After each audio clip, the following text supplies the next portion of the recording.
Ladies and gentlemen, welcome to Meanwhile Here on Earth. This program features in-depth conversations with the leading names in the subjects of UFOs, abductees, the paranormal, panel discussions, and the very best and brightest of the next generation of writers and researchers. Meanwhile Here on Earth, the show breaking new ground in alternative talk with your intrepid host, veteran investigative writer and researcher, Peter Robbins. Here on Earth.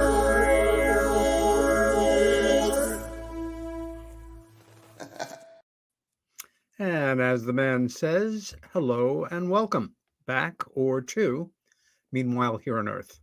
We are broadcasting on KGRA Digital Broadcasting, located in the beautiful state of Utah, although that is not where I am, nor our guest. Just a reminder, if you enjoy these programs and other shows on KGRA, please consider subscribing. All you need to do is go to their website. That is kgradb.com,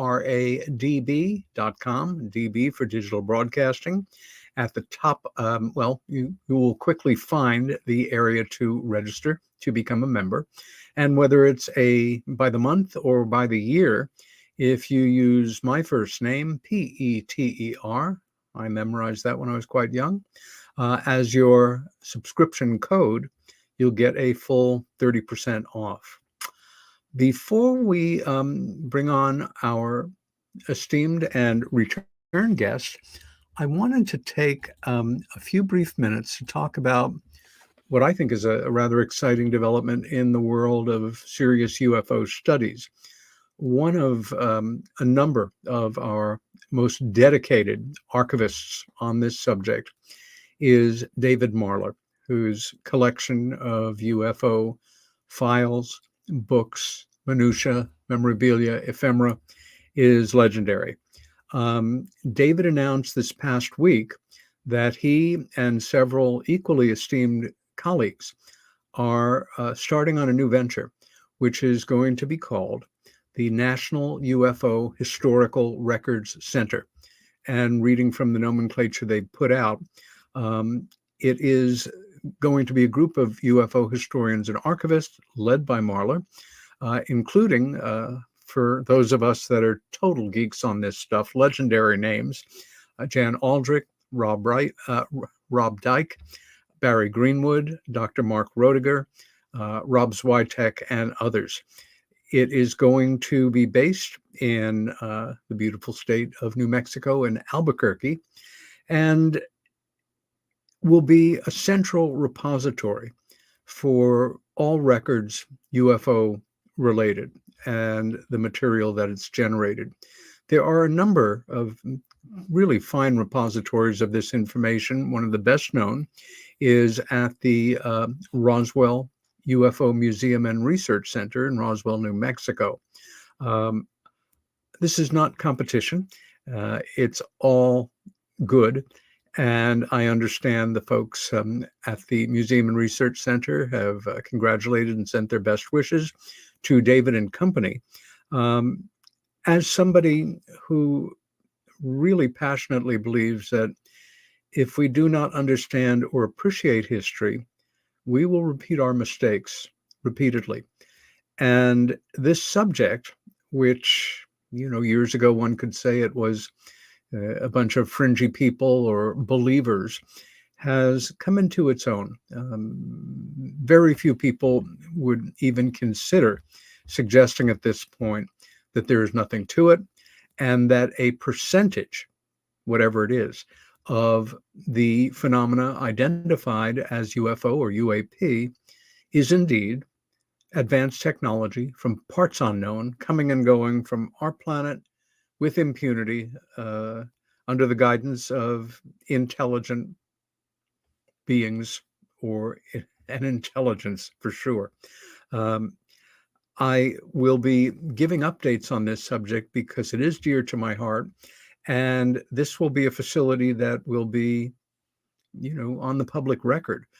It will be a place that serious researchers can visit and spend time at. At this point, though, it is coming together under the direction of Marlar, who is a remarkable asset to this field, a great researcher and investigator, but a superb and supreme archivist. And we wish them all the best in this important venture. Now, that said, I am very pleased to welcome back tonight's guest. Stephen G. Bassett is the first extraterrestrial life disclosure lobbyist in the United States. I think he still may be the only one. He's also the executive director of Paradigm Research Group, better known as PRG, founded in 1996 to end a government-imposed embargo on the truth behind extraterrestrial-related phenomena. Excuse me. He has spoken to audiences around the world about the implications of disclosure, which we'll define here as the formal confirmation by heads of state of an extraterrestrial presence engaging the human race. He has given in excess of 1,200 radio and television interviews, I'm guessing considerably more since this was written, and PRG's advocacy work has been extensively covered by national and international media, including being featured on CNN, Fox News, MSNBC, The Washington Post, The New York Times. Bassett has appeared in many documentary films, and his lectures and interviews are well represented on YouTube. In 2013, PRG organized an historic event, Citizen Hearing on Disclosure, at the National Press Club, which ran for about 5 days, as I recall, this in Washington. In November of 2014, PRG launched a 2-year political initiative out of Washington again that injected the ET issue into the 2016 presidential campaign. PRG recently launched a new exopolitical podcast out of Washington, The Disclosure Wire, based in the National Press Club building 2 blocks from the White House. Steve's involvement with ET political activism began back in 1996, when he worked as a volunteer for Harvard Medical School's Pulitzer Prize-winning biographer, Professor John Mack's program for extraterrestrial experience research. Bassett registered as Washington, D.C.'s first ET lobbyist, and in 1999 set up the Political Action Committee, Extraterrestrial Phenomena Political Action Committee. Between 2004 and 2010, Paradigm Research Group produced 6 X-File conferences, that kind of a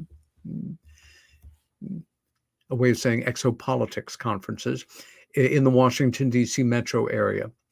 I was honored to speak at several of them. The first 5 were held in the Hilton Hotel in Gaithersburg, Maryland. The 6th conference was held at the National Press Club in Washington, D.C. In 2013, Bassett's PRG sponsored the April 29 to May 3 citizen hearing on disclosure held at the National Press Club. Here, expert witnesses gave sworn testimony to 5 former U.S. congresspersons and 1 former U.S. senator, who we lost earlier this year and who we miss, alleging that the facts regarding ETs were being suppressed. From November 5th, 2014 through December 1st, 2016, Paradigm Research Group conducted a political initiative targeting presidential candidate Hillary Clinton. The purpose of the initiative was to put media pressure on Secretary Clinton to publicly address her connection and the connection of her husband, President Bill Clinton, and her campaign manager, John Podesta, to the extraterrestrial presence issue. This connection goes back to the Rockefeller Initiative, and that is Lawrence Rockefeller, 1993-1996, wherein Lawrence Rockefeller engaged the Clinton administration to release all government-held UFO files and grant amnesty to witnesses who might come forward with relevant information, an important detail. For more information on PRG, their main website is paradigmresearchgroup.org.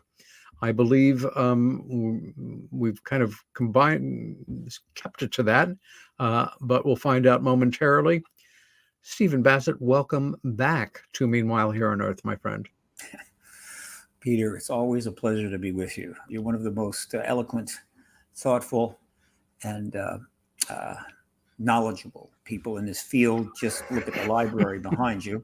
The first thing I want to say is, let me clarify. No, I'm not the only one. MUFON, a while back, hired a pretty established lobbying firm in Washington, D.C. To start lobbying on this issue, to its great credit. All right. The name escapes me. I think it's A3, but I'm not positive. Okay. Also, an organization was formed called UFO PAC, and they have registered as a lobbyist. So Terrific. there's at least 3. All right. Okay. And who knows? There could be 10 within a couple of months. Yeah. Right? So I want to clarify that. And again, it's a pleasure to be with you. There's so much happening. Hit me with a question. Yeah. Well, right off the bat, where do we find you? And is it true, as I've heard, that you are moving? Essentially, I'm consolidating, for the time being, back to Los Angeles. There is a major project in the works that will be announced fairly soon. I wish I could tell you more now, but I cannot. When you are able to? I will have to, I'll have to leave the country or something if I do that. But it's coming, and I look forward to those announcements when they come out and talking about it on your show. Thank you. So it's an exciting time. It's no problem. My though connections to Washington remained, and very likely I'll be bilocated in the future whenever that's appropriate. But believe me, I'm paying attention to Washington. I'll be paying attention to Washington from Los Angeles. No doubt. Steve, let's begin with the fact that your last appearance on the show was, I believe, last spring. And the world had just shifted gears at that time. I think it was only weeks after I was about to say war, but it's no war. It's a special action. Oh, God, the games men play with language. It's human stupidity is what it is. Yeah, the murderous effects to destroy the Ukraine, initiated by President Putin. We are now coming into a very poignant time of year for Americans, Thanksgiving, an insane time of year for soccer fans, and a lot of saber rattling has been going on. We have just come through a politically divisive series of elections, and these things have, to a degree, sucked a great deal of the air out of the room in the world of discourse. Where do you see disclosure and movement in the UFO-related issue at this moment in time, based on all these other factors that are going on around us? Okay, you were out of yes or no questions, I'm gathering. Okay, very good. First of all endeavors have to take place in the context of all of history going on. So the fact that things speed up, slow down, or impacted by other events should not surprise or bother anybody. If a substantial meteor hits the Earth, I assure you, the disclosure process is going to be slowed down a little bit. But oh yeah, we live in interesting times, and there are some connections to some of these things, and in some cases, they're just other things happening, which make it harder. All right, but I think I can help. I knew, and I've said it. If you dig deep enough, you can probably find it somewhere. Many times over the years, I said, look, as we approach the end of the truth embargo, things are going to get really complicated. If you don't think they're complicated now, wait till then. All right. And when I said that years ago, I had no thoughts about a global massive pandemic killing 20 million people. I had no idea that suddenly the Cold War would get strange and Putin would do what he did. or that the politics in America would take some extraordinary turns. I mean, all of this was not in my mind. I was just referring to the fact that the very process of coming out from under a 6-7 decade policy of literally denying what is before our very eyes, Yeah. and what massive amounts of research has been piling up, a lot of which, as you know, is going to be archived at David Marler's new organization. And I should also mention that there's a very large archive accumulating at Rice University. And there will be other archives, because guess what? As people realize this is a big deal, it deserves to have massive archives. And well, yeah, it's going to get them. So it was going to be complicated. And I just let people know, hey, so as it starts to come to an end, hang in there. All right. So let me elaborate. I knew that the process was going to be political. I knew that for it to happen appropriately, and the way it would likely happen is to engage the political class. Of course, there's going to have to be actions on the part of the military intelligence community. There was going to have to be a new level of journalism and so forth. And as that happened, naturally, the vast population in this world is not up to speed on this issue. We've always known that. Even now, it's still, there's a lot of people, they don't know. They've heard this, they've heard that, they don't know. And so as this huge development occurs and we start moving to disclosure, for the vast majority of people, whether or not they've seen 10 sci-fi movies about ETs or not, or whether they know nothing, they're basically starting to get this for the first time. It's starting to become real, and they're looking around, looking at this, looking at that, wondering what's going on. What does this mean? What does that mean? So it's going to be confusing. It's not going to be terrifying, but it's going to be confusing. And then everybody that's been involved in the issue, either for a year or 5 years or 10 years, 20 years, 25, 45, with seriously, in other words, they're paying attention, they're reading books, they're into it. Yeah. They are going to be assessing it as well. And not surprisingly, because they know a lot and because they've invested in a lot of their life in this, they're reacting to every little thing that happens. If something happens, they immediately seize on it and look at it and go, what does this mean? What's the implication of that? Is this good? Is it bad? Are we going forward? Are we going backward? And whatever. All right. There's a lot of that going on. All right. I get it. But that's tough.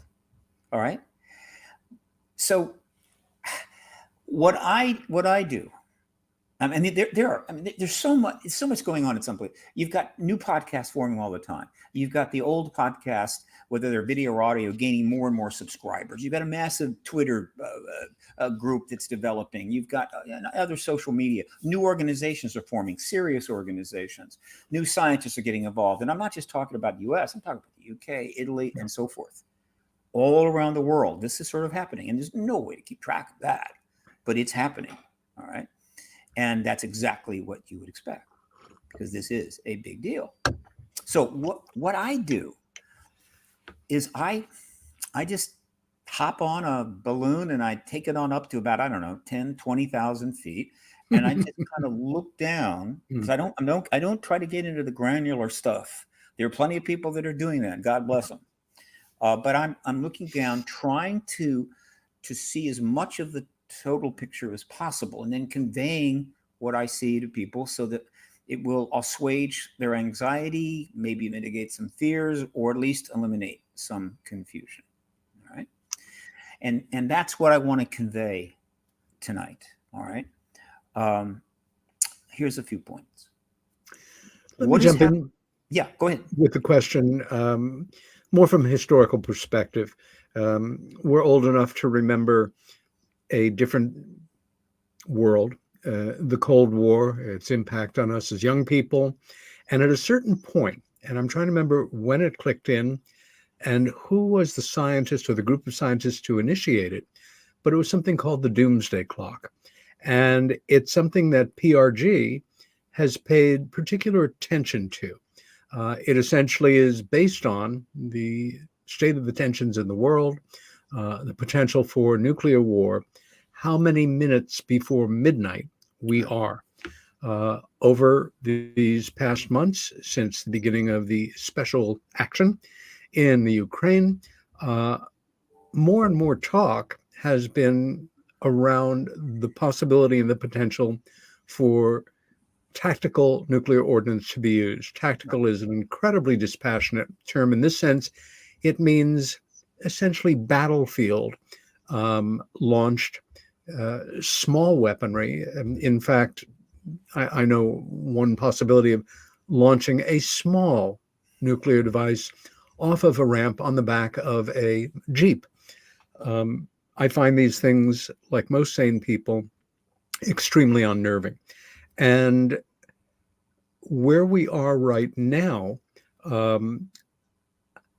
it brings up this longing that humanity has on a certain level with the advent of more and more taking seriously other intelligences visiting this planet from parts unknown for their own reasons. I think since the existential movement in the 50s and the idea that God is dead, we need a new pantheon of gods, and perhaps what will save us from ourselves. It's a theme in a great deal of science fiction. My point being, do you feel, with the understanding as you and I know, that we have ever so many documented cases of them turning off or activating nuclear codes and shutting down missile silos, etc., that there could ever come a time when the threat was so profound and the forces that somebody was so close to pushing a button, launching this conflagration, that they might actually become involved in I'll call it a public way. I know it's a totally theoretical question, but it's something I'm curious to know what you think or feel about. Well, all right. This is a slice of the big picture that I was talking about. Right. This is not granular. This is big picture. The Doomsday Clock was created in 1947 by the Bulletin of Atomic Scientists, which was made up of atomic scientists, right? Because right at the beginning of the development of the bomb, many of the scientists involved realized, okay, we're doing this, we have to do it, but wait a minute. They did try to persuade Truman, don't drop it on people, right? They wanted him to drop it offshore or something that make the point without doing that. He chose to do what he did. And then there were efforts right away amongst the scientists, like, look, let's get this under control as quickly as possible. Well, it was good thinking on their part, but it wasn't going to happen. So one of the ways that those that were deeply concerned about what they had created, they started the Doomsday Clock. They set it at 7 minutes to midnight. It's currently 100 seconds to midnight. And they created it because they knew that over the years, if based on circumstances, if they changed it, it would get news. There would be press conference. The news would pay attention. It was their way of keeping people aware of, look, we created this in 1945, and it threatens. It's threatening us. It's going to continue to threaten us. Please pay attention and think about doing something about it. That's the Doomsday Clock. One of my contributions to the big picture is that in 1997, 1998, I came up with the concept of the paradigm clock, which I published to my website. It's still there. You have to go deep into the website to find it, but where I created a different clock, but I retroactively published it to 1947. I imagine that I had published it in 1947, which is totally appropriate because that's when Roswell happened, and Roswell really happened.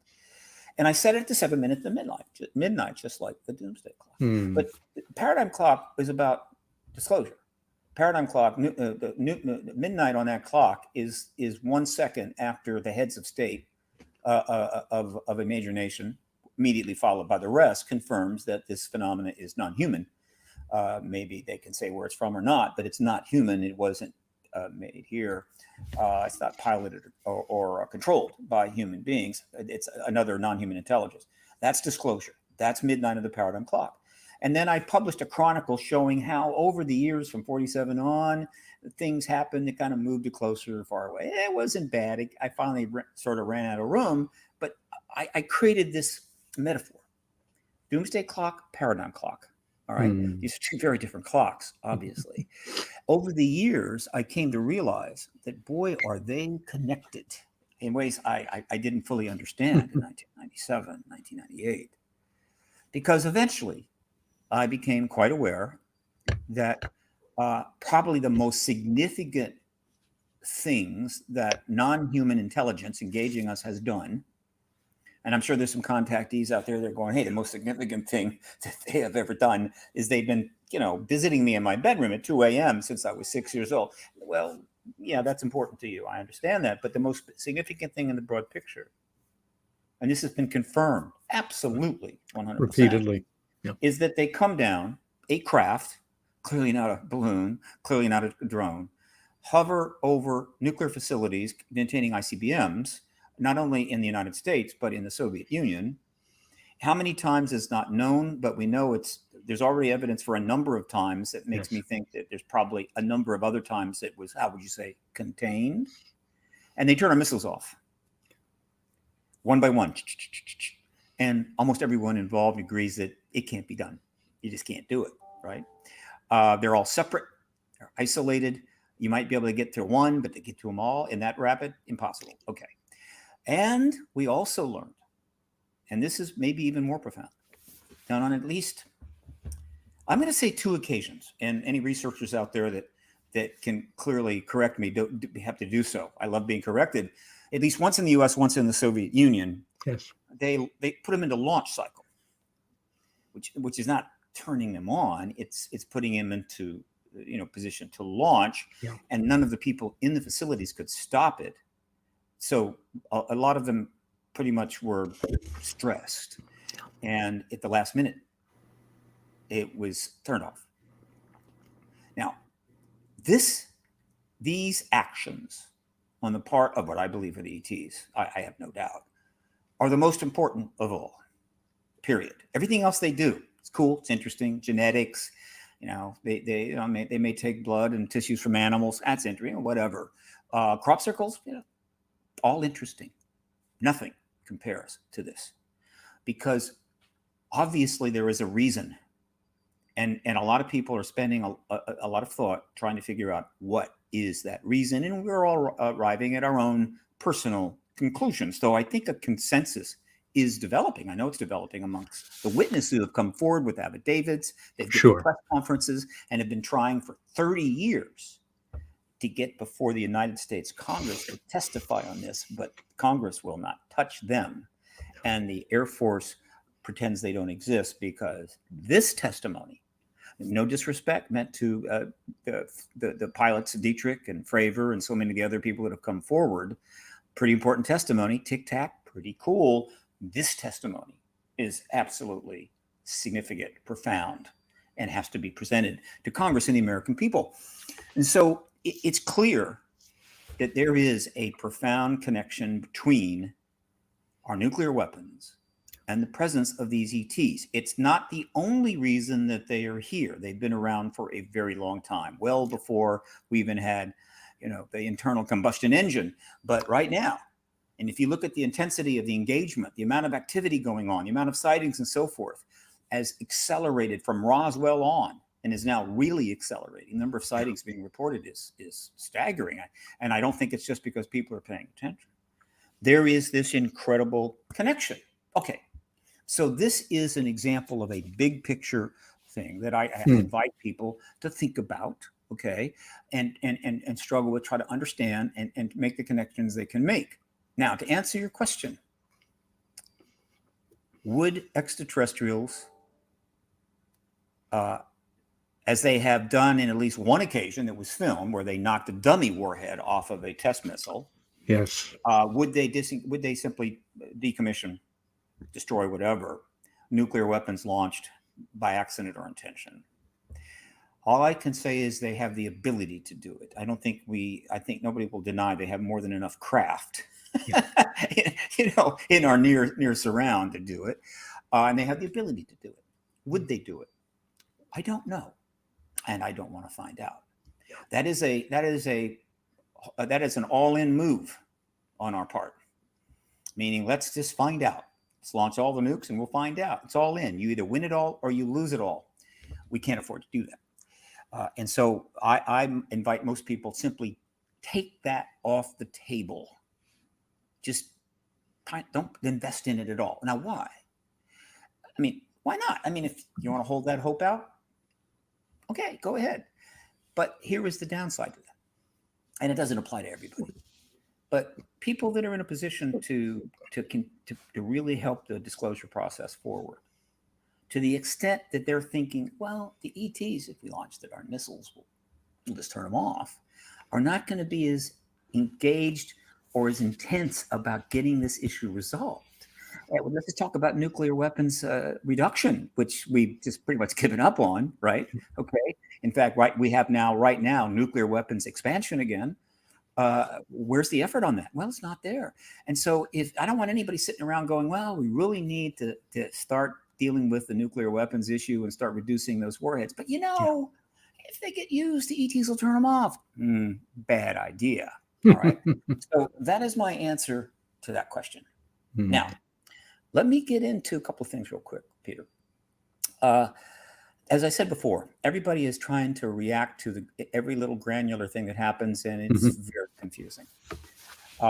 So let me give you a couple of points, and then I want to take us to something I think you'll find important. First of all, is there a significant effort at the Department of Defense to bring to, and again, in the way the way the Department of Defense works, which is, it's not, tomorrow we'll get that done. No. These are incredibly complicated, elaborate processes where they set up something very extensive.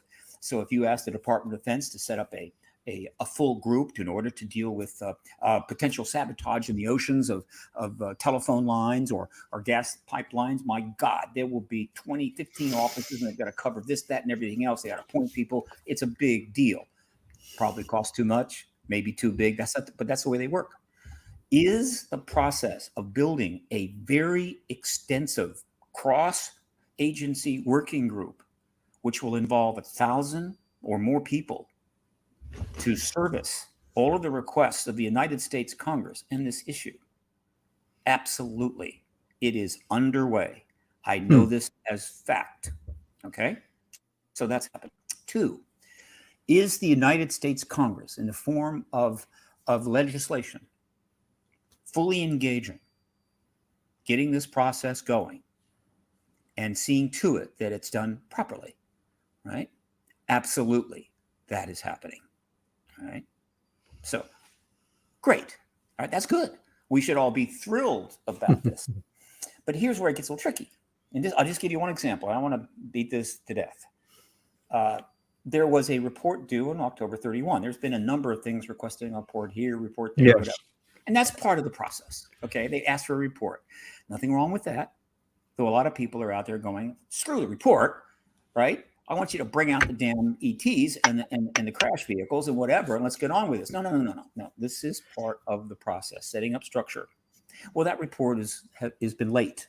Okay, now there's any number of reasons that a report from the Department of Defense could be late, but immediately everybody's going online and talking about, they're backing out. It's a false flag. It's a ruse. It's this, it's that, and everything else. And they're all getting worked up. And I'm going, well, look, if you knew more about the Pentagon, you realize there's nothing unusual about this at all. And keep in mind that report was scheduled, and they tend to wait to the last minute. They come out on October 31st, 8 days before one of the most significant midterm elections in the history of the country. Yes.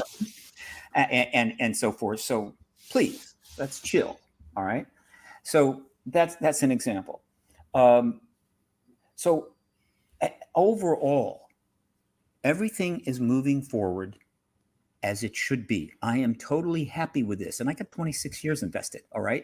So anybody who needs to be impatient, it would be me. Get on with it. Right. I'm loving this. The amount that is being accomplished, the pace that is being accomplished in the context of what the United States is going through right now, what's happening in the world, no problem. All right. Okay. Now, here is where it gets really complicated.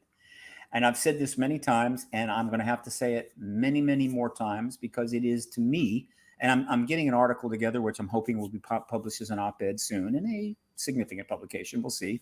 I got to edit it down and make it perfect. The point is that this is where it gets interesting, and I hope people get it. And if you don't, and if I don't say it strongly, clearly enough, Peter, please, let's go back over it and give me your input. Sure. Everything that you see happening is the creation of a public-facing engagement of the UAP issue by the United States Congress and by the military intelligence complex, mostly based out of the Department of Defense. Yeah. Now, point one. Point two, guess what? All of this should have happened in 1953. They had the perfect opportunity to do it. There had been 5 years since Roswell. Things were relatively under control, but there was leakage here and there, and people were seeing things, but it was okay. Post World War, there was, situation in developing in Korea, the Korean War's distraction, but overall, and then suddenly, and this was no accident, like they wandered off course or something, you had 2 huge flyovers in Washington, D.C. Over 2 weekends in July, second half of July. Scared the hell out of certainly the military intelligence people, journalists and so forth. Tragically, this was again 1952.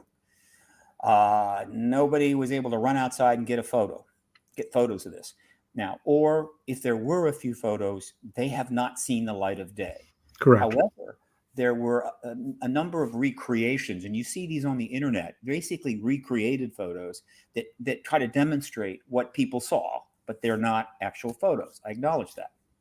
And the most famous one is it shows what people saw flying over the Capitol itself. Now, this scared the hell out of the government. What it told them is, okay, look, we got a crash vehicle. Maybe they have a couple. We've got some dead ETs. We had a live ET. Okay, but it's sort of under control. Apparently, they're not going to get carried away. Oh boy, apparently they are, and they're going, what are we going to do? Mm-hmm. And so what they did is later in 1952, they pulled together a panel called the Robertson Panel. Almost most of your listeners know about this, or viewers know about this. To, how would you say, discussing the issue and how to deal with it. And the Robertson Panel in early 1953, came to this decision, one of the most fateful decisions in all of human history. Mm-hmm. They had 2 real possibilities. One was to start launching a public-facing engagement of this phenomena with legislation from the House and Senate asking the Department of Defense and the Air Force and other entities to start engaging it in a public way and studying it and this and that, what have you, so that the public could come to understand what is going on and just to do what is appropriate. That's not what they did, right? What they chose to do was, and we know this from the report, which eventually surfaced, is that, and as the report stated, even with the flyby in the second half of July of 52, the conclusion was that the phenomena did not seem to pose a threat, a threat to the human race or the planet. But the growing interest in it by the public could be a problem. And so from that conclusion, and this is the formal beginning of the truth embargo. The informal beginning is when they pulled Mac Brazel off the street and took him in, interrogated him for a week and said, you will never talk about this. Here's a nice truck. But the formal is 1953. And they chose to do that. And then as part of the, I guess you could say, the cover, launched Project Blue Book. Okay, we're studying it. We're looking at stuff. I think they had 4 or 5 people in the office and they did this and that, whatever, but it was all a ruse. That was the decision they made, as opposed to set up the full public facing thing. Let's look into this. Let's keep the people informed. That was 1953. They didn't do it. Yeah. What they are doing now is exactly that. What they should have done in 1953. Okay. People saying, well, fine, good. Okay. But again, here is where it gets complicated. You see, they've known about the phenomena. And of course, they've known that it's non-human. They've had technology. They've been studying and tracking, and God knows what level of research that they have done, because they spend a lot of money. They have a lot of facilities. We have no idea. And I assure you, the more important the research, the less likely that anybody outside of a USAP knows. Since 1947. So they have known all along. And so now that they finally are creating the public-facing program and all the bells and whistles and everything right. They just have one problem. They have to do it as if it's 1953. Wow, this is probably worth attention. This is worth some legislation. This is worth a working group. We should do this. We should do that. Now, some of the people that are involved in this don't know better. That's all right. I mean, they don't know. They're like, hey, great, we're involved. This is good. Let's do this. But I assure you, across the military intelligence community, in every single agency, in every single military service, in the United States Congress, there are people that know as fact that, yeah, I mean, they've been here since 1947 at least, and we have these programs. So those are the ones, obviously, that have the biggest dilemma. All right. And so what they're trying to do is to do the right thing 70 years later. All right. And they can't do it this way. I mean, you can't have somebody come forward and say, oh, look, we need to pass some legislation in order to get some reports from Congress about this phenomena, which we've known was ET since 1947. They can't do that. It would shut it all down. It would create a problem. They have to go through what amounts to a necessary charade. All right. In other words, and if you listen carefully to some of the key people, I'm not going to get into the individuals that are talking about this a lot, and you read between the lines, what they're saying is, look, you know a lot of stuff. You've been studying this for years. We know that. And we know that you know that we know that. Just give us a break here, right? Just kind of cool it and let us get this done. Let us go through the proper processes and set up the proper organizations, all right? And that will take things where you want it to go, which is you want the confirmation. Give us this space. Now, I am happy to do that, more than happy to do that. And there is a reason, because given the situation that they're facing, there's some very powerful reasons why it needs to be done this way, even though it's awkward, even though there has to be, how would you say, some mendacity, or at least not the complete truth, or a lot of things can't be said. And you're constantly hearing statements from people about, well, I can't go there, I've got an NDA and so forth, right? There's some good reasons for it. One, I have no fear that the public is going to go nuts if they get a firm confirmation. I have no problem with that. I don't think our economy is going to collapse or anything like that. But still, it's a big deal, right? And so doing it in an orderly fashion, right? Setting up structure and everything is going to be more responsible, okay? More importantly, this is a big country with a lot of moving parts, right? And this issue, this reality doesn't belong to one person or one agency or one country. It's a global thing. And so the Congress needs to be involved. The Defense Department needs to be involved. The journalists need to finally get on board and do their job and tell the people all of this is appropriate, right? It's what do they call it? Normalizing. That's good, okay? And that needs to happen, okay? And then there's a second reason. Look, the United States government has made some big mistakes in my lifetime and yours. I think we know that, right? Pretty big mistakes. Sometimes they apologize, sometimes they don't. Big governments do bad things. Even good governments do bad things, right? And our country has done that. This will be viewed historically as probably a mistake, meaning not getting this done back in 53. But they've done what they've done. And they know that once this thing finally is resolved, at least the confirmation part, they're in for some heat. There's going to be a lot of blowback. There's going to be a lot of criticism and what have you. And government's under a lot of pressure already. And so, consequently, by going through this process and showing the flag and doing what they're supposed to do, when the day comes, and it'll come after disclosure, after the confirmation event, the next day, a week, a month, I don't know. Somebody, the appropriate person, is going to come forward and say something along the lines of, look, we're fully engaging this issue now, as you know, and we're making things public, as you know, and we're doing the right thing. But we should tell you that we've known all about it since the 40s. And we Agreed. not go there for national security reasons. We can elaborate if you like, and we're sorry if you're upset. And because of all the work they're doing now, setting up this public-facing thing, most people are going to go, that's okay. The newer people, the new kids, the Gen Zs, the millennials, they don't care. But a lot of the people that might normally be pretty upset will say, okay. So in that sense, it's taking heat off the government. It's minimizing, nastiness. And it just makes it easier for the government to face up to this issue. I respect that. Okay. And then the third thing, and this is important. Guess what? If disclosure were to happen, let's say that none of this was going on. Okay. None of this was happening. No legislation, no working groups, none of that.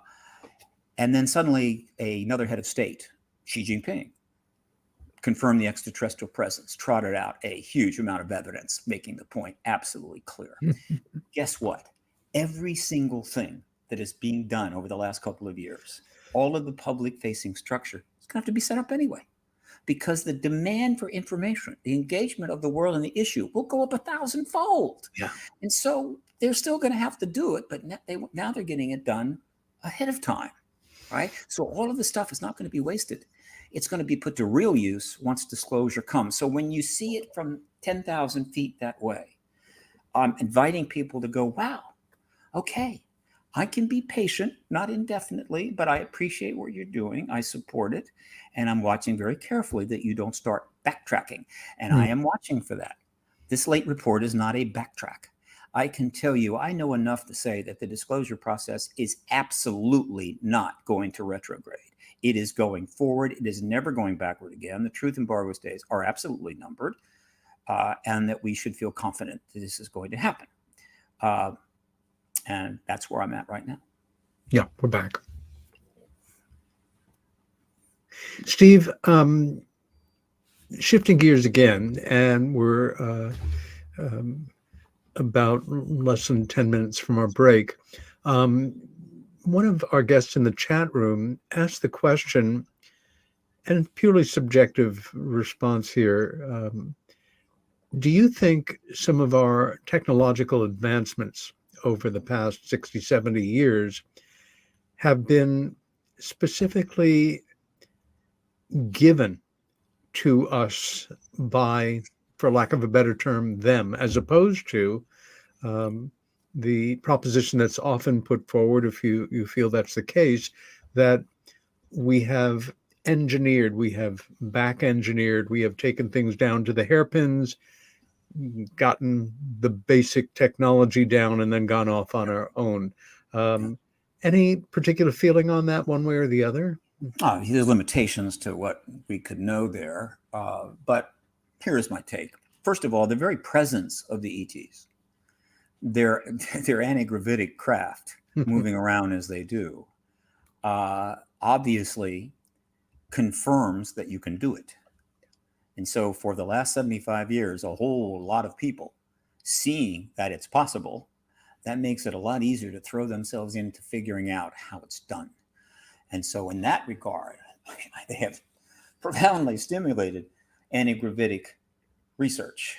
Now, in terms of anti-gravitic craft and so forth, that's all absolutely classified, and any of that's going on. And because of the truth embargo, in terms of serious public efforts to do that research, it's not happening. The truth embargo prevented that, confining it just to the military intelligence community, meaning MIT has never announced a full-bore, heavily funded effort to solve the problem of how you can fly craft anti-gravitics. So it's government. So that's one thing. Secondly, we know they have crashed vehicles. The evidence is clear they have crashed vehicles. How many, we don't know. We'll probably be shocked when we find out the actual number, but they have vehicles. Anybody who thinks that they would just bury them in the ground and try to forget them is, not thinking clearly. They're going to take everything they have and they're going to study it down to the molecule. And so they've had these vehicles and they've had whatever tech is inside of them. And there's evidence pointing here and there. So we know that. Okay. So now those are two things that we definitely know. Have the extraterrestrials engaged the government directly, sat down, had a chat, over lunch or whatever, and agreed, hey, we'll give you some tech. You give us, the Western Pacific or whatever the hell. I have no idea. And it's all speculation. And the evidence for it is minimal. But Exactly. Myth, legend, lore. Yeah, but it could have happened. And I won't be shocked if that happened. But I don't think I agree. So, no. Now the other question is, all right, of of all of the research done in the secret programs of every country because they knew that antigravitics was possible. And by the way, it also stimulates the issue of extra-luminal travel, because the base conclusion is they're from other planets. Not absolute certain, but that's the most likely, and that means extra-luminal travel is almost certainly possible. So that stimulates that effort, and believe me, it has. There's efforts all around the world in various places trying to solve the faster than light problem, the relativity issue generally. So there's that. But just in terms of what they have learned from the research and so forth, what of any of that has gotten into, quote, the public domain? And what of any of that has gotten into the secret domain? Now, what do I mean by that? Has extraterrestrial derived technology through re-engineering and study and research been used in our offensive weapon systems and in other deployments? Obviously, secretly, they wouldn't acknowledge it. Okay. It's an interesting point. And there's been speculation on that, and people have talked about it and so forth. We don't know for sure. So that's one point. To what extent has anything we've learned from the ET reality that is known to the government but not to us, or rather is directly engaged by the government, not us, has made it into just the public domain, commercial? Now, that becomes a significant issue when Corso publishes his book, or Bill Burns writes essentially Corso's story. He basically says that's exactly what they did. It's possible. Okay. It's not a profound thing to me. Not profound. All right. If they had granted some company the ability to build anti-gravity craft, and that company had been secretly flying around, that would be a big deal. So they may have stimulated the technological growth of the last 70 years. Not a bad thing, really, but we don't know. I believe post-disclosure, we will find out. There won't be much of a barrier there.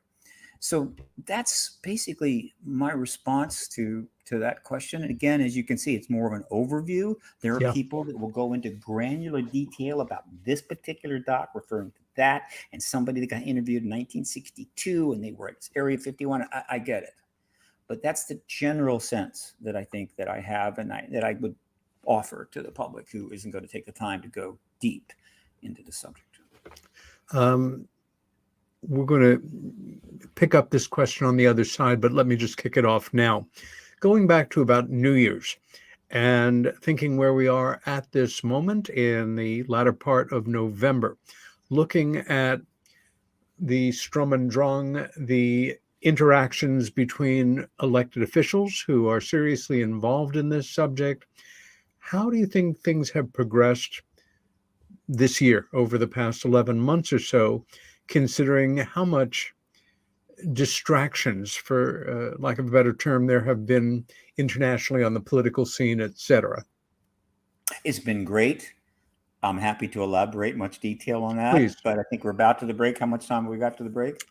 Oh, we have no time at all.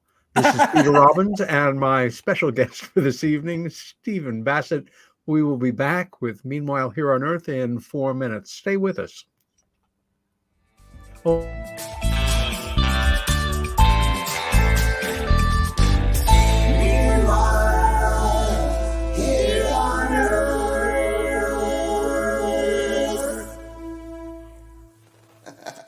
Hey members, the new KGRA DB app is now available on iOS and Android devices. Gain on-demand access to any KGRA DB programming. Download any show directly to your mobile device to listen or watch on the go. Go to the App Store and search KGRA DB.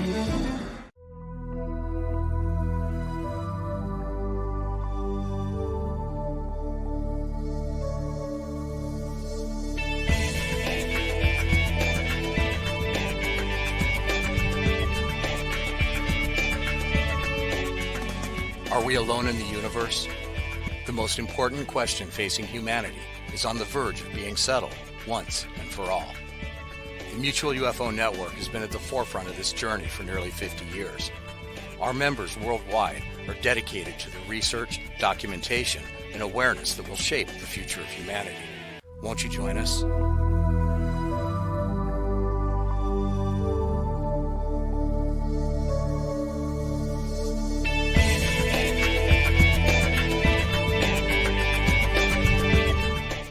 It's not just a donation. It's a warm blanket. It's a bottle of clean water. It's a roof and a bed. It's knowing someone cares. It's feeling safe. It's a today that's better than yesterday. Every dollar you can spare helps so much more than you can imagine. Please, donate now to help people affected by Hurricane Ian. Your support is urgently needed. Discover the Observation Deck, a one-of-a-kind virtual event platform that takes video conferencing to the next level by using avatars to navigate a campus. There's so many areas and activities to choose from. There's a 1,000-seat auditorium, an expo hall, a nightclub, and even a beach. So come attend a conference, take a class, or hear a lecture on the incredible Observation Deck campus. Go to theobservationdk.com. You're listening to the KGRA Digital Broadcasting Network.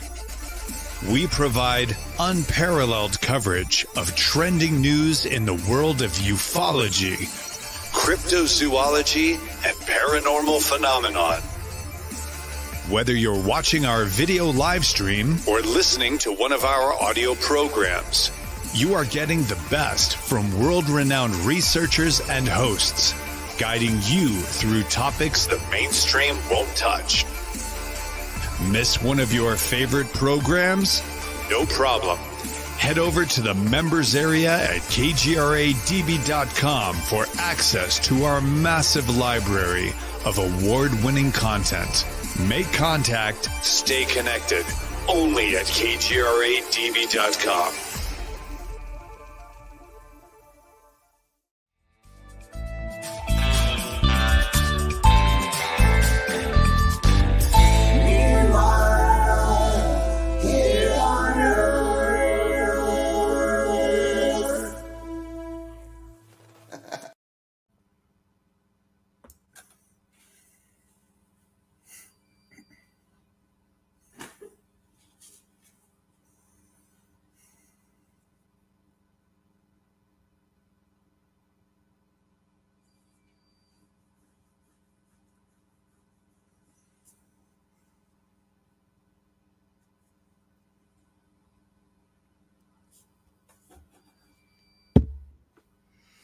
Are you there? Can you hear me? I can. Can you hear me?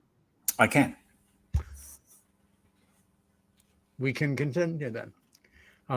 This past year in Congress, in terms of officialdom moving forward, of initiatives either being taken or missed, how do you look back on this year from that balloon that you're in 20,000 feet up? Yeah, let me expand a little bit.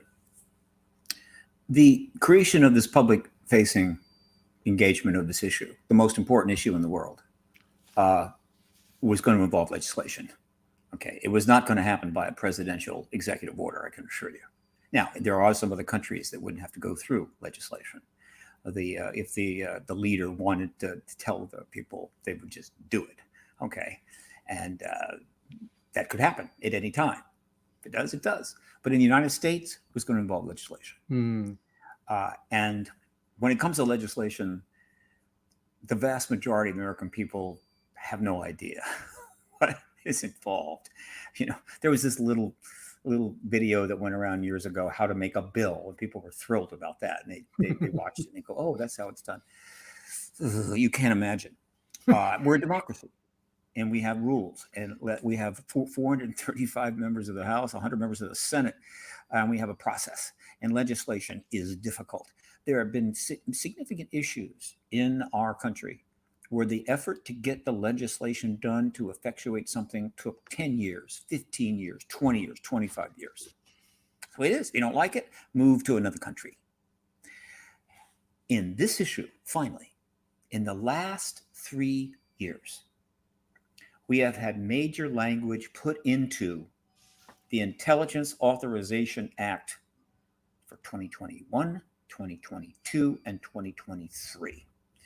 Now, if any of your viewers has got a really slow weekend going at some point, all you have to do is start with 2021 and Google Intelligence Authorization Act 2021. Okay?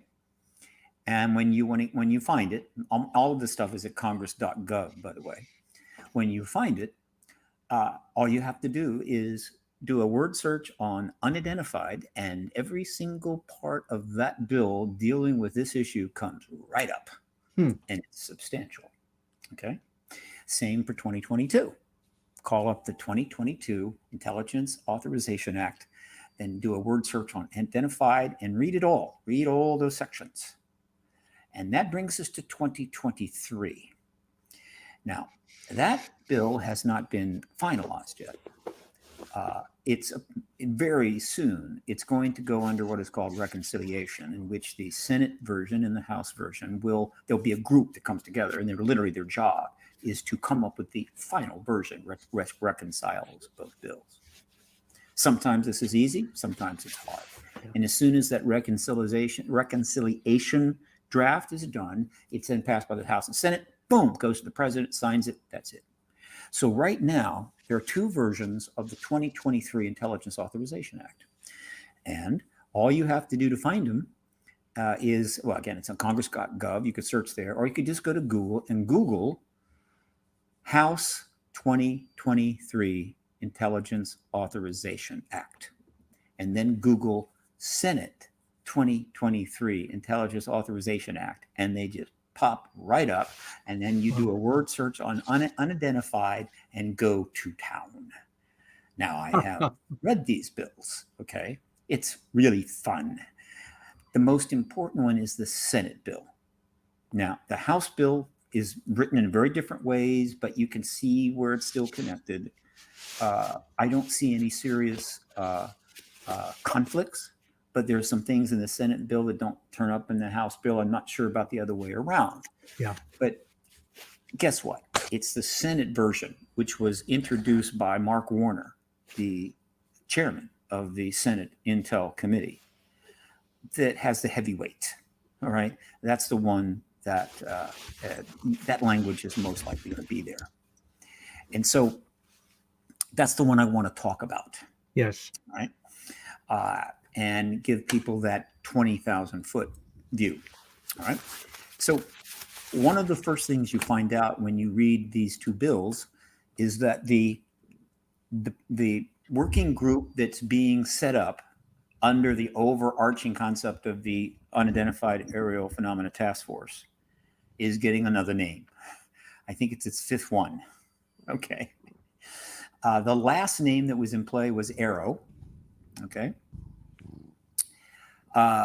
Which is a good name, Arrow. I think it's advanced aerospace object, whatever. But the new name, if this is what goes through, is called the Aerial Object Identification and Management Synchronization Management Group. Now, there's two things I can say about that. First of all, it generates an acronym that is might as well be in Japanese. Swahili. I mean, forget it. Right. In which case, in other words, it's going to minimize it getting a lot of exposure because of a clever acronym. Right. So if they want to keep a lower profile of their acronym, they're safe because nobody can get it. Secondly, but the second part is anything with that name has got to be heavy. Right. Anything with a name like that's going to get some money. It's going to get a lot of attention. This is a big deal. And this is the way it works, particularly within the Department of Defense. As they get engaged in something, they'll give it a name, right? Basic name. And then it starts to grow. And they have their meetings and they decide what the agenda is. Maybe the Congress steps in and says, we need to do this, we need to do that. And so it keeps growing. And so they have to come up with another name that reflects where they're at. And then it grows some more. And they come up with another name, okay? It literally, so the name reflects the growth the width and scope of the project, which I've told you is going to be a cross-agency group. And so Aerial Object Identification and Management Synchronization Management Group says that this is going to have a lot of stuff. Okay, now I'm going to switch over now to the Senate bill. Please. Now, the Senate bill has 3 key sections, 703, 704, 705, 3 full sections to gauge to what the next step is and what they want, right? This is on top of the previous 2 bills, okay? And in section 703, there's just one little part I'll go to, and it's referring to the core group. In other words, what they're going to set up is what is called a working group. And it involves a lot of people. It also has to have certain offices that support it and what have you, because they got personnel, you got public relations, you got all this legislative liaison, all kind of stuff. I mean, when you set up these kind of things, there's a lot of things that happen. They're going to be there. Whether they should be there, whether they're spending too much money, I don't know. It's how it's done, right? And the working group is cross-agency. Working groups could be confined just to the Pentagon, or they can be confined to 2 entities. This is a cross-agency group because the issue obviously lends itself to that, all right? And so this is what they call the core group. So this is identifying what they're going to set up, which is a cross-agency working group. And here's what they have to say about that. Not later than 180 days after the date of the enactment of the Intelligence Authorization Act for fiscal 2023. It gives them 6 months, quote, from the enactment, which will happen later this year. Does that mean, it says not later than, does that mean they're going to wait 6 months to start setting up? Hell no, they're setting it up right now. They've been setting it up for about a year. So don't worry. But they're basically saying, look, you definitely have to have it all set up in 6 months, right? But it'll be set up before that. The director of the office, the director of the office, referring to the office that they're setting up, the one we just talked about, the Secretary of Defense and the Director of National Intelligence shall jointly establish a core group, that means working group, within the office. In other words, within that office, there is going to be a working group that it's dealing with that shall include, at minimum, representatives from all relative and appropriate security clearances.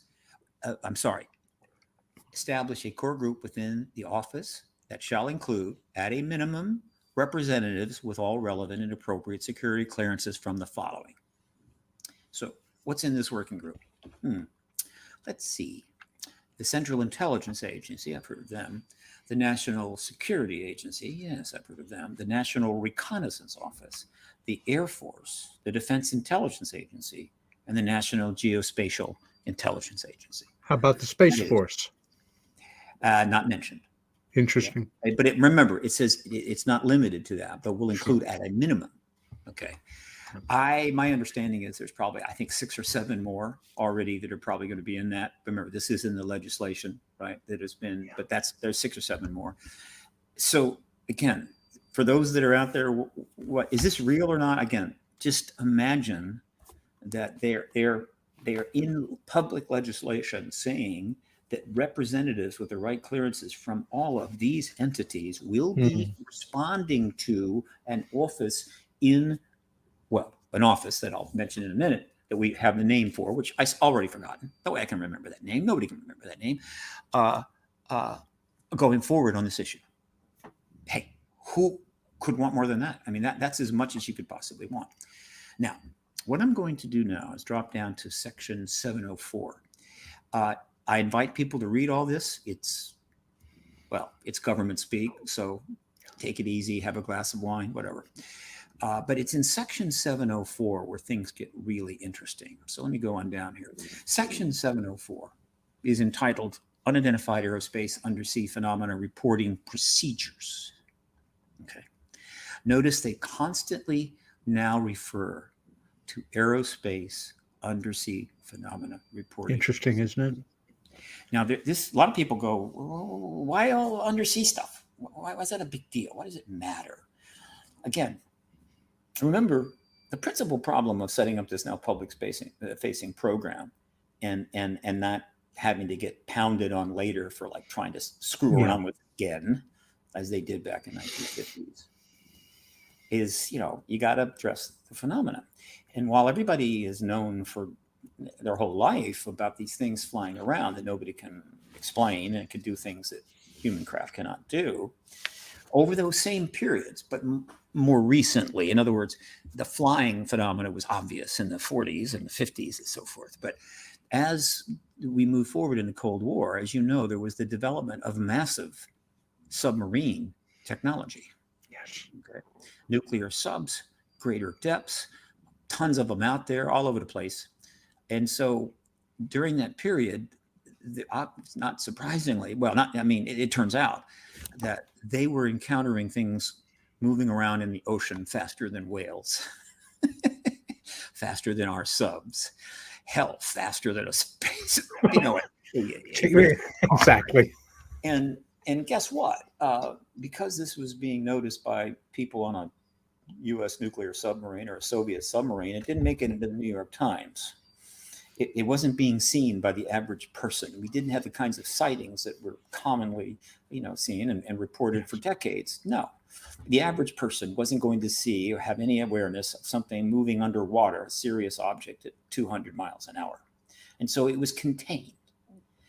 But thanks to the work of a lot of researchers, Paul Stonehill, for instance, I think has done a lot of work there, and others, and a lot of researchers that got into the undersea thing, and they started to bring out, and it started to emerge. And by the time we got to the present period, when the legislation was going to begin, and this was stimulated also by, of course, the events of 2017 with the release of the videos and, of course, the reports and so forth, and the evidence that came out, the underwater stuff emerged. That's the word to use. It emerged, and it became a factor. Finally, it was real. Now the government had two choices: to make the same mistake they made a long time ago, underwater stuff, 200 miles an hour. You're out of your crazy mind. That's not happening. There's no reports of that. Blah blah blah blah. But no. They're wise enough to go. No. We're not going to make that mistake again. Okay, because if you got pilots coming around saying, "Look, I saw a tic tac," it's only a matter of time before you've got some former submarine captains coming forward and say, "Look, I was on duty such and such a night, such and such a day, and we saw several things pass by at 250 miles an hour, and they were solid objects." And so they realized we got to include the undersea stuff too. All right, and of course the Navy, I'm sure, wanted to be part of this, and so they made the wise decision to include it. In other words, we're not going to be caught with our pants down on this. All right. So they added the undersea. And that's great. That not only is that a cool thing because it alerts people that, hey, these things can go underwater too. Yeah. We're talking about the same craft. It's not like the ETs have a Navy. They fly and they go into the water and do anything they want, right? I have to interrupt for a minute and say, many years ago when I was first beginning to explore this subject, I was lucky enough to come upon the best entry-level book on this subject, Ivan T. Sanderson's Invisible Residents. I encourage anybody to get a copy. There are more updated studies on this now, but Sanderson was a wonderful writer, very courageous researcher. And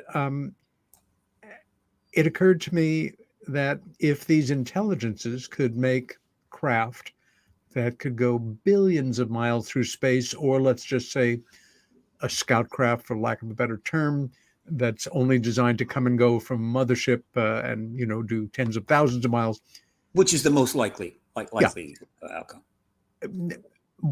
Yes, waterproof. If they can do that, sure. Waterproof. Continuing along.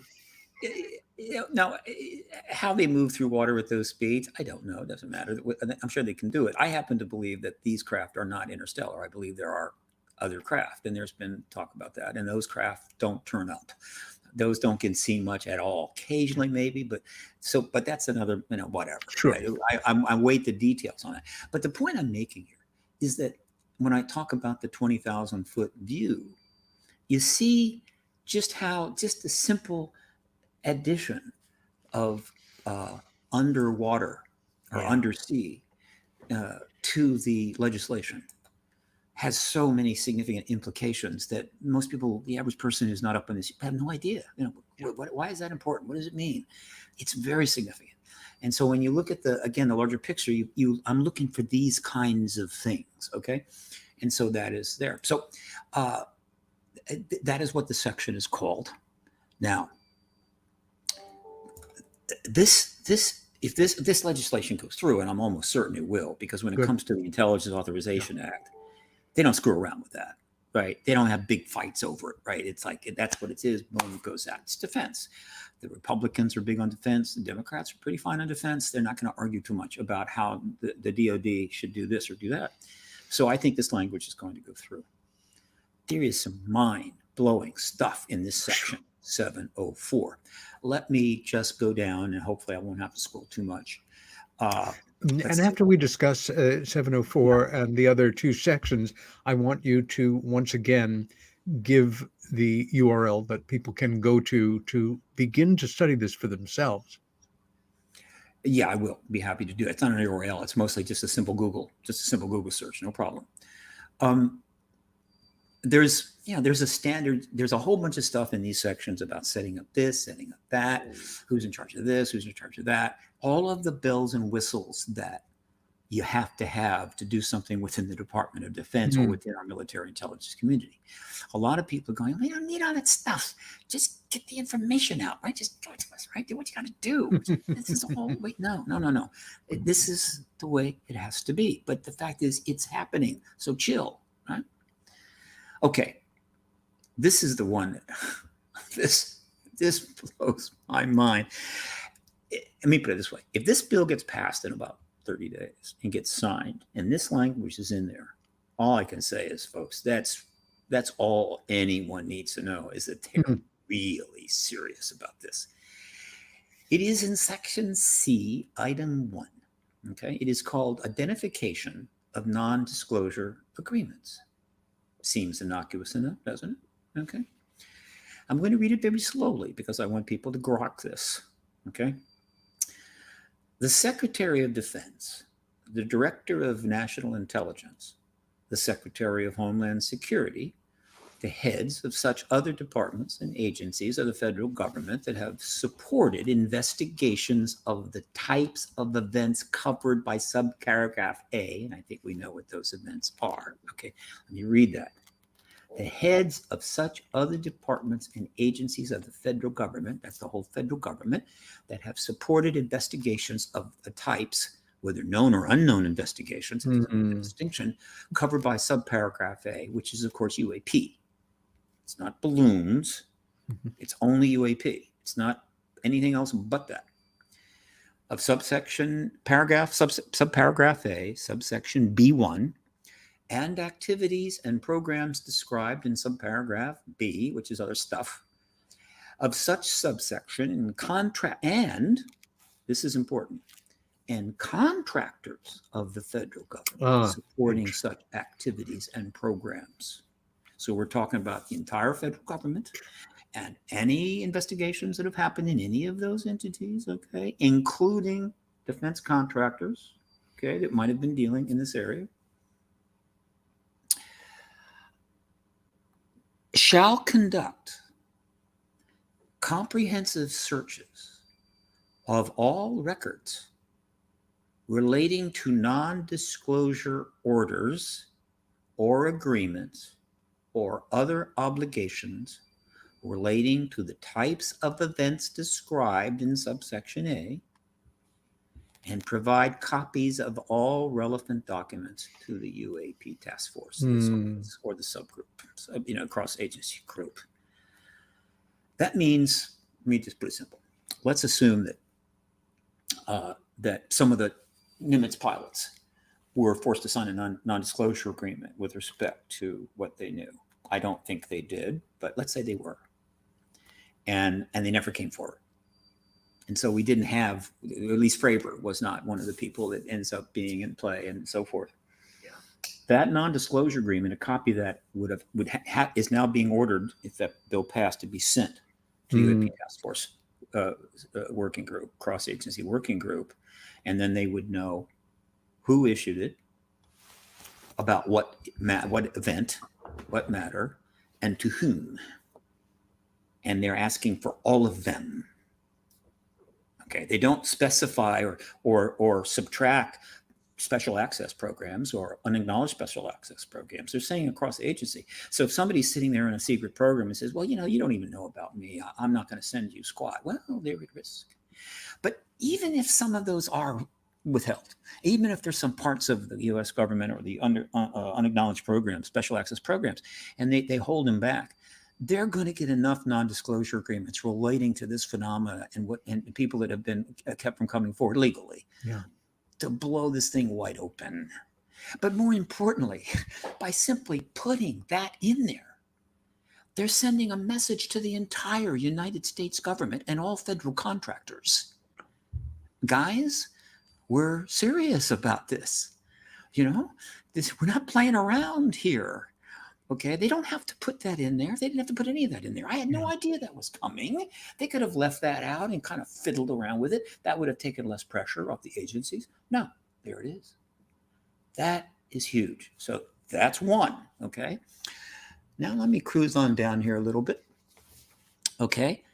Under the section Protection from Liability and Private Right of Action. Okay. Section 1, protection from liability. It shall not be a violation of any law, and no cause of action shall lie or be maintained in any court or other tribunal against any person for reporting any information through and in compliance with the system established pursuant to subsection B1. What they've just said is if you are now, this is not referring to people running down to the New York Times with a bunch of classified files that they stuck in their briefcase. They're saying that anybody within the government, within the appropriate channels that provides information related to this subsection B1, which is UAP, there can be no liability to them. Okay. That kind of says some message out there, doesn't it, to a lot of people? Does that lower the bar? Does that take some of the stress out? You bet it does. Section 2, just to show you how serious they are. Prohibition on reprisals. Okay? An employee of a federal agency and an employee of a contractor for the federal government who has the authority to take, direct others to take, recommend, or approve any personnel action shall not, with respect to such authority, take or fail to take, or threaten to take, or fail to take a personnel action, including the revocation or suspension of security clearances with respect to any individual as a reprisal for any reporting as described in paragraph 1. Why is this important? The number one method of keeping things under control during the truth embargo within the good people, both in command and serving command, is, if you speak about this, we're going to take your flight privileges away, or we're going to reduce your security clearance or whatever.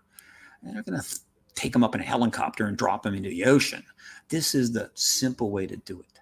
All right. And they just punched a massive hole right through their number one take. And now we go on to section 3, the pièce de résistance. Okay, pièce de résistance. Private right of action. This is how far they have gone in this bill. And again, for people that know nothing about the history of this issue, they're going, no big deal, no big deal. But you and I know how important it is. Private right of action. In a case in which an employee described in paragraph 2 takes a personnel action against an individual in violation of such paragraph, meaning someone has come forward and given information to whoever appropriately, suddenly finds they got a problem. The individual, meaning the person targeted, may bring a private civil action for all appropriate remedies, including injunctive relief and compensatory and punitive damages against the government or other employer who took the personnel action in a federal district court of competent jurisdiction.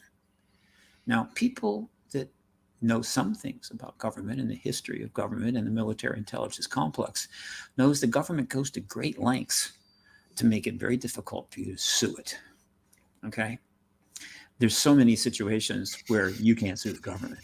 They just went out of their way to say, hey, look, if in our efforts to set up this public-facing engagement of the issue and get the information to the American people, and we're going to be talking to people and others, and it's going to be ongoing, and you're involved and say something, and your boss gives you a hard problem, does damage to you, go sue him.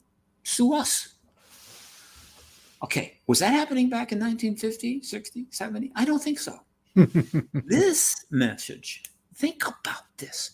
It's saying to everybody in the United States government, if it passes, if you want to screw around with what's going on now because you just think there's just no way that people can handle the truth, or it's wrong, it's national security, they never know about this, you could get sued if you screw around with the process. Let me tell you something. I've been in it for 26 years.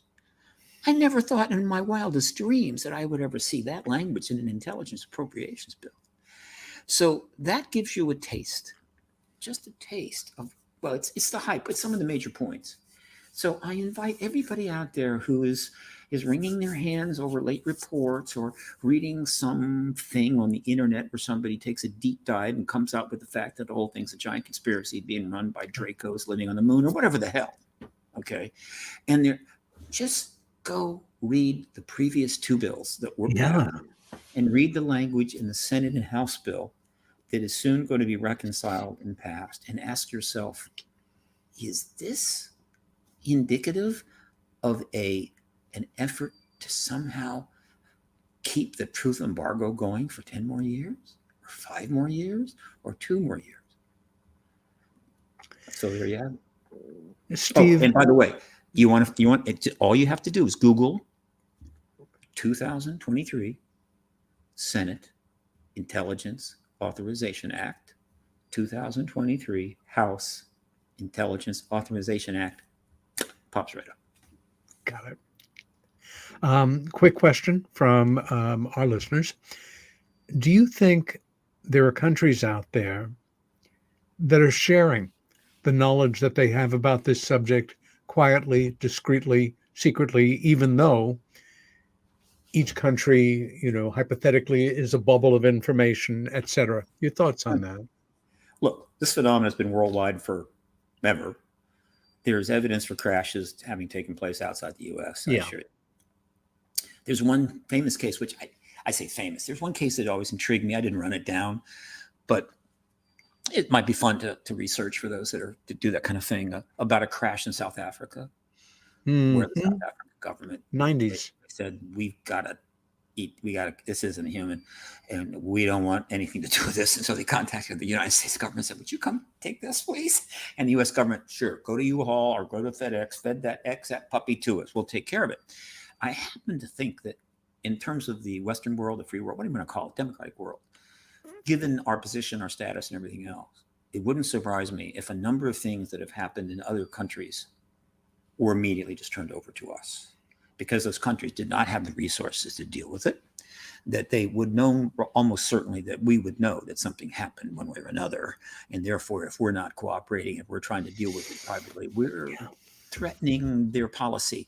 And we're their defenders in this Cold War. I mean, we're the only thing keeping, nuclear weapons from landing in their lap. And so I believe that there has been that kind of cooperation. I believe that some other countries, certainly based on information they've gotten, are doing some research on their own within their capabilities to see if what they can learn and know. That wouldn't shock me. Now, with respect to China, with respect to North Korea, with respect to Russia, the Soviet Union, and a few other countries, I'm pretty sure that if 5 craft landed in their lap, they wouldn't share it with anybody, and they would absolutely contain it. So, and that's not shocking. And there's quite a bit of evidence that the Russians, the Soviets, have got their stuff, and they're dealing with it in their way.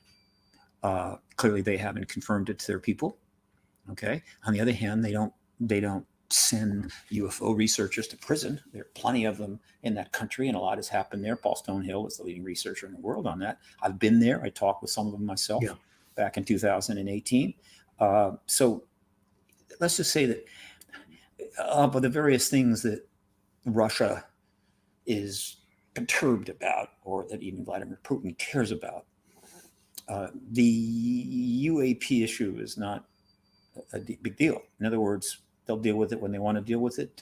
It's not a particular contention between them and us. Now, I can assure you, and I don't want to get back into depth on this, but getting back to what I said earlier, with respect to the United States and Russia, North Korea and China, and the state of the world today, to me, the most significant thread that every major paper and every major university should be diving into, parsing to the max, is the connection between the history of the Cold War and the development of nuclear weapons and the presence of extraterrestrials and their actions in regard to those weapons. I'll wrap that up with this. People ask me why I'm so passionate about this issue. And I have a lot of people come to me and say, well, you're a contactee, right? I mean, that kind of passion, you got to be a contactee, right? The game saw you when you were a kid and you never, no, I'm not a contactee. Not even close. Hey, I begged them. All right, no way. So the point is that, and that's not the reason. And I was reading about aliens when I was a kid in sci-fi books. I've seen all the movies. I've seen so many aliens, I can't even count. If the aliens turned up tomorrow, it would be like, that's cool. I know you're here, but there you are walking down the street. That is not where my passion comes from. It never has been. My passion comes from the fact that I've lived my entire life during the Cold War. We've been on the verge of the nuclear war numerous times. It's endgame if we go there. And that's it. All the other problems, global warming, forget about it. It's irrelevant, okay? Inflation, give me a break. Nuclear war is it. And we could easily have one. And I happen to think that the presence of ETs and the disclosure process may be the one thing, if we play our cards right, that could get us out of this mess. And so for me, the work is not, gee, we got to know the ETs are here, but it's how can that, dealing with that issue appropriately, help us to finally get out of this box that we spent 10,000 years building. Right? The human race, all 8 billion, stuck in a box with 20,000 nuclear weapons, a bunch of countries led by people that are probably certifiably insane, and with all kinds of grievances and hatreds that still exist even amongst the populations. How in the hell are we going to get out of that box alive? That's why I am passionate about this. Question. The process of disclosure, as we're discussing it here, is moving forward. It is inevitable. I don't visualize, a representative, a president or something of the United States coming on major media and simply surprising announcing it all in, rather science fiction ways.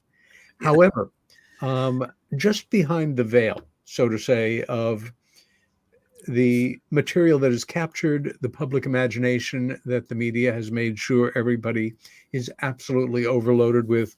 Perfect example is the so-called Tic Tac UFO, UAPs, and the footage and how serious it's taken, and keeping a focus on that. Behind that is a lot more exotic stuff that's going on and has gone on for who knows how long. I would include in that crashes and retrievals of advanced technology, abduction phenomena of people being taken, usually following bloodlines, examined, returned, the hybrid phenomena, missing pregnancies, etc. Do you feel that even though it may be very far off in the future, that the road that we are on will lead to public acknowledgement of that, or that it's impossible for the forces that be to even consider letting that material go right now, because its potential for too much upset among the human race is not something they want to play with? Gut feelings on that, Steve? Oh, absolutely. Wonderful question, too. Thank you. Look, in terms of my intellectual connection that eventually evolved to the point where I'm going to give the rest of my life to this issue. I mean, I talked about the fundamental core motivation, the passion, that type of thing, but going way back, I think the earliest memory I have of my eyebrows really raising up and me paying attention in a serious way. I read lots of science fiction as a kid. That's cool. That helps. Nice groundwork. Was the 1961 Look magazine article about the case of Betty and Barney Hill. It was actually 65, happened in 61. Okay. All right. Thank you for correcting me. When I read that article, I finished the article and I said, this is amazing and absolutely true. This is Life magazine. I didn't Life, Look, whatever. I was like, I just, both of them, though, it's hard to explain to people who were not around at the part of the golden age of print journalism. These publications were so much a part of the lifeblood of the American dialogue. That is right. And so I read it and I said, this is clearly true. And there's an extraterrestrial presence here. And these people were taken. So that's my earliest memory. And so I went about leading my life, which was not particularly interesting or particularly productive. And many, many years go by, and I'm getting drawn back to the issue. And interestingly, one of the things that, I read a number of different books in a number of genre, but in terms of issue, but the ones that really captured my attention, what can I say? Whitley Strieber's Communion. I read Whitley Strieber's Communion and go, wow, that is like so intense. And then I read a couple more in that genre. So I guess you could say the contact issue, which is really the most clearly intriguing and extraordinary in many ways, and mysterious, very compelling. And so either it was by design or it was incidental or ironic, is that as I approached the time in my life when I was going to make a decision, what am I going to do? And this subject was in play, okay, along with some other things. I don't know, become a banjo player. I don't know, become a stand-up comic, whatever the hell, because I needed to do something. I was not going anywhere. Guess what? Right around that time, I read Abduction by John Mack. Ah, right, of course. Contact, okay? We all know about that. Okay, but it's more important than that. That book helped make the decision, but it also triggered my next step, the most important step of all. In the back of the book, Abduction, was the address and phone number of the Program for Extraordinary Experience Research. I contacted them. I talked with the manager and convinced them, let me come out and volunteer for you as a development officer or something, or whatever the hell. And they said yes. And so I sold everything off, packed up the car, drove out, and spent 4, maybe 5 months at John Mack's program, peer group there, working in Cambridge, which was all about contact. So that's how I begin. So why am I, what's the point I'm trying to make here? Look, I want disclosure. I talk about politics all the time. I talk about how it needs to be this way and that way and so forth. And if someone were to drop in on me at any particular time, they would go, why doesn't he talk about contact? Why isn't he in there? Now I do, obviously, and I have, and I'm not been afraid to talk about it, but it is not, while it is a very significant motivating issue to do this, it is not ideal or helpful to the disclosure process. It's helpful in the sense that there are a lot of contactees out there who, because they are contactees, have really gotten to this issue. What we're going to learn is a lot of the more famous people that are in the more prominent realms of high rank and station who have gotten into this and are doing stuff, we're going to learn later on, one of the reasons they're doing it is they're contactees. And while they kept their mouth shut, now they're coming forward. Some have already admitted to it, others will later. I'm not a contactee, but the point is that I'm not ignoring it. It's going to happen, but I know clearly that for this public-facing thing to happen, to do what they were supposed to do in 1953, long before Whitley Strieber wrote any books or Bud Hopkins or anything else, before the contact issue was even remotely thought about. Yeah. the contact has got to remain out of the picture. In other words, if I'm up on the hill and I'm Chris Mellon and I'm trying to give some information to certain key committee members to help enlighten them so they might go ahead and call hearings, it's not going to be helpful to be trying to explain to them the contact issue and the contact phenomena. Yeah. It is far more difficult compared to the craft are coming down, turning on nuclear missiles off, which is a slam dunk. Trying to discuss contact and hybrids and genetic work. No, it's not going to happen. So you've got to, and when it comes to activism and becomes to doing things like this, you have to do what works.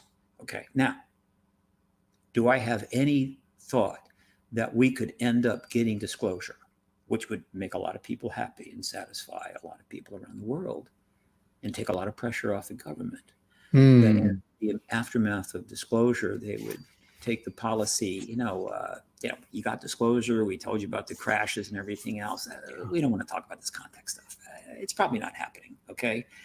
No, not a chance in hell. What I want to say to contactees, and I've met and talked to many of them. Sure. And you have too. And I'm aware of many, many instances where their being a contactee did not make their life any better. And in fact, in some cases, it made it much, much worse. They paid a heavy price for that. Yes. This happens in a lot of genre, right? It's the nature of life, okay? You play the hand you're dealt, and they were dealt a hand that included the contact card. So all I can say is that one of the loudest voices out there, and there'll be plenty, I assure you. I mean, they're lining up on droves after disclosure is going to be me saying, okay, all right, now let's bring the contactees into this picture. Let's start talking about that. I'm not talking about maybe legislation. I'm going to pass a legislation and say it's illegal to abduct a human being. If you're an ET, no. Just engage it and give these people the recognition they deserve to validate them. Because I know that just a fundamental validation from authority will take a lot of the pain away. And so be assured. I couldn't agree more.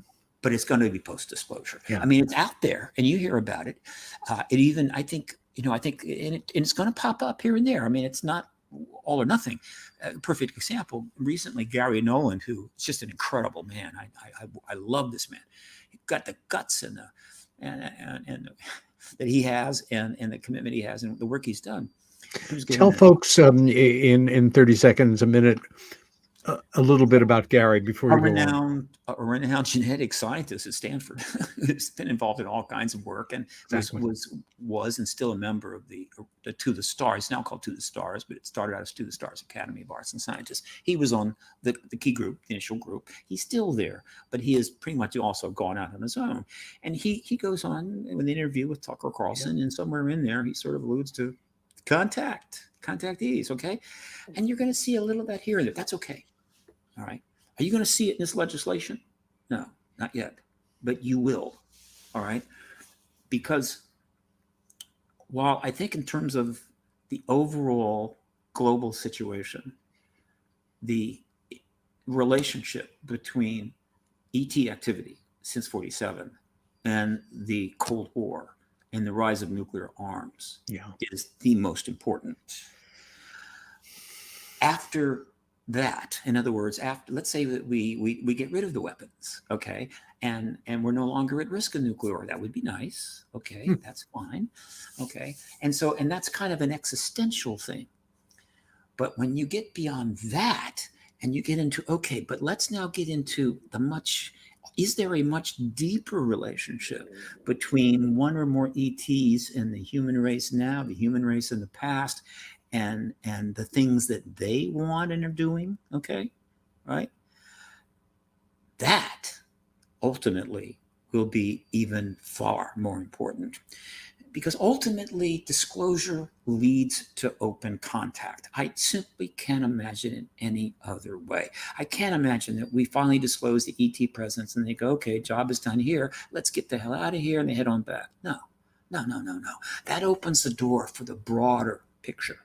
How are we going to engage with these entities in an open way there we as a go. civilization? And and what do we need to know about what they've been engaging with us in the past? Right. What are they doing here now? Why are they doing it? Is it good? Is it bad?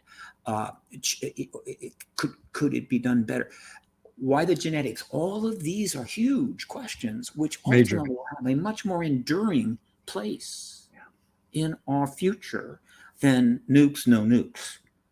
Nuclear war, no nuclear war. Okay, this isn't a moment existential thing. If that happens, all the rest doesn't matter. If we have a nuclear war, nobody's going to give a crap why somebody's being abducted or whether a woman gets a hybrid children. I mean, have a child, that's pretty cool and amazing and worth a lot of study, but it's moot. Everything is moot at that point, which brings me to one more point. One, don't invest in the idea that ETs will turn off the nuclear weapons, okay? Do invest in the idea of open contact, all right? 3, I can't imagine open contact prior to disclosure, right? If we have a nuclear war, I think it's more likely that we'll have open contact afterwards than before. I mean, this is kind of off the road a little bit, but the point I'm making is right now, put the nuclear thing aside, we're either going to have disclosure or not, and then we're going to have open contact or not. With respect to the nuclear issue and nuclear war, if we have a nuclear war, well, the disclosure process is off the table. And now what's going to happen? Some people think they'll turn them off and say this. They might. Okay. I think I'm more inclined that they will not. Right. I don't have my reasons for that. But hey, I'm willing to hold that little, I'm willing to have Pascal's wager. You know, I mean, there's nothing to be harmed, nothing wrong with her. You don't lose anything by thinking that could happen. But if we have a nuclear war, I think there'll be open contact afterwards. And I think it would be along the lines of, okay, you've been at it for 10,000 years. You've been slaughtering each other for 10,000 years. You keep building the weapons. Now you've used the big ones and you've really ruined everything. Okay, we can help you get back on your feet. Okay. We're not running your world. We weren't going to come down and take over and manage the earth. Who would want that job? I mean, my God, right? And save you from yourselves, though we've certainly given you the opportunity. But since you've done it, right, you've gotten that out of your system, we'll help you rebuild. And people say, well, yeah, but billions have died. And they might say, do you know how many billions of sentient beings have died in the last 100 million years in this galaxy? Don't take yourself so damn seriously. You lost 4 or 5 billion people. Okay, fine, maybe 6 billion people. But your planet's still here. You can rebuild and maybe get it right the next time. I mean, that's where I'm thinking. Now, I can't support this in any concrete way. It's a gut sense that I have, right? And I only throw this out because I invite people to consider these possibilities. It might take away some of their angst as they worry about the ETs, they worry about the nuclear war, what's going to happen, what's not going to happen. That bigger picture makes it a little easier to step back and go, okay, let's just keep it together, see what happens. If we can help, we help. And it will play out as it plays out. Steve, are there any particular individuals in the House or in the Senate whose efforts, you know, we know their names, they put forward legislation, but who you feel we should we should keep our eyes on for leading this legislative initiative, or that it may mutate this coming year and other names will come in, another person on one side of the aisle or the other will distinguish themselves with new legislation? How do you feel about that right now as far as key players? Well, first and foremost, I invite everybody out there saying, what can I do? What can I do? What can I do? There's one simple thing to do. It's easy to identify the 8 or 9 sitting members that have gone on the record on this. Okay. You just do Congress UFO, then Senate UFO, do a Google, whatever. Or you go to my print media archive, which has got articles about all of it. Yeah. I'm up to 13,000 now. You can find them. Send them all a tweet or an email, whatever the hell, and tell them how pleased you are. Praise them. Okay. The Congress, the government's been criticized for decades about its truth embargo. I've done that. People criticize the government all the time. I get it. Does it help? I don't know. I know what does help. Praise. When they do something you like, praise them. And they'll go, that's good. And they'll do more. And so these men and one woman, Gillibrand, praise them. And if somebody else pops up, hit them right away with some tweets or emails praising them. Really appreciate getting in this issue. Thank you so much. I'm looking forward to hearings and so forth. You can do that. Now, in terms of the current status, the two leading people are Mark Warner and Marco Rubio.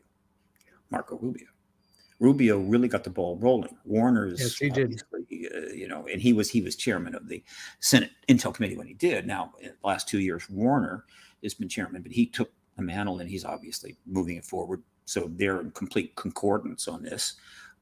Gillibrand, who's a very important senator on the Intel Committee, she has also put language in. That's good. And you've got some people in the House, but Warner and Rubio, probably the leaders. That doesn't mean it couldn't change. I expect more members of Congress to jump into this very soon. You're going to see it's going to get up to 10, 12, 15, 20, 30. You're going to have more and more members wanting to get on the records. Okay. And of course, that's a clear sign that we're going somewhere significant. All right. In terms of the politics, leaders on both sides of the aisle. Yeah, coming in on this.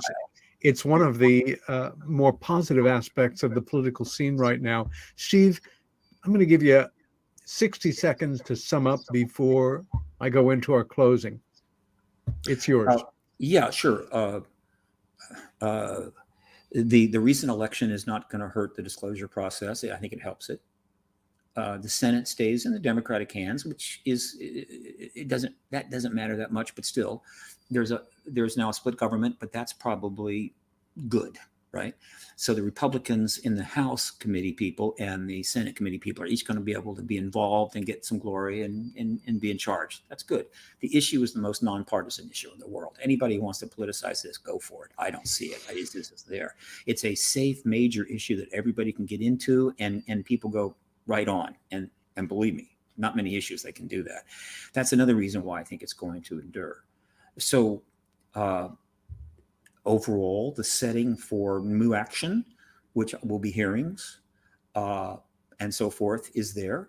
I know that there's some crazy politics still ahead, but the one thing I want to leave you with to close, if you go back and study the entire midterm campaigns, and there were 490 of them or something, including the governors and everything, go through all of them, find one instance in which a candidate threw some shade on another candidate because they had the gall to even mention UAP or put some legislation out there or say anything positive. Didn't happen. It didn't happen. That's a very important thing. Steve, what's the website people go to learn more about PRG and see what you're up to date? ParadigmResearchGroup.org. I encourage my most important thing on that site is the print media archive in the resources section. It has 13,000 articles, including over 3,000 since 2017 of high-end media covering all of this. So it's like an historical record. Okay. And it can be word searched, and I have contact information on the site. Get in touch. And again, I'm soon going to be based in Glendale, Hollywood, and there is a big thing coming, which I hope to be able to talk about soon. On that note, Stephen G. Bassett, thank you again for sharing your knowledge, your insights, your observations with us. Next week's guest is Kathleen Martin, one of the most distinguished names in the world of UFO studies. And if you think you know where Kathleen stands and what she is about right now, buckle your seatbelt for next week for a major shifting of gears. We will spend 2 hours with her on a program I think that will be very meaningful to a lot of people. Peter Robbins here, special guest Stephen Bassett. Stay well, stand up for what you believe in, and be kind to each other. And happy Thanksgiving, Steve, and happy Thanksgiving, everyone else. To you too, sir.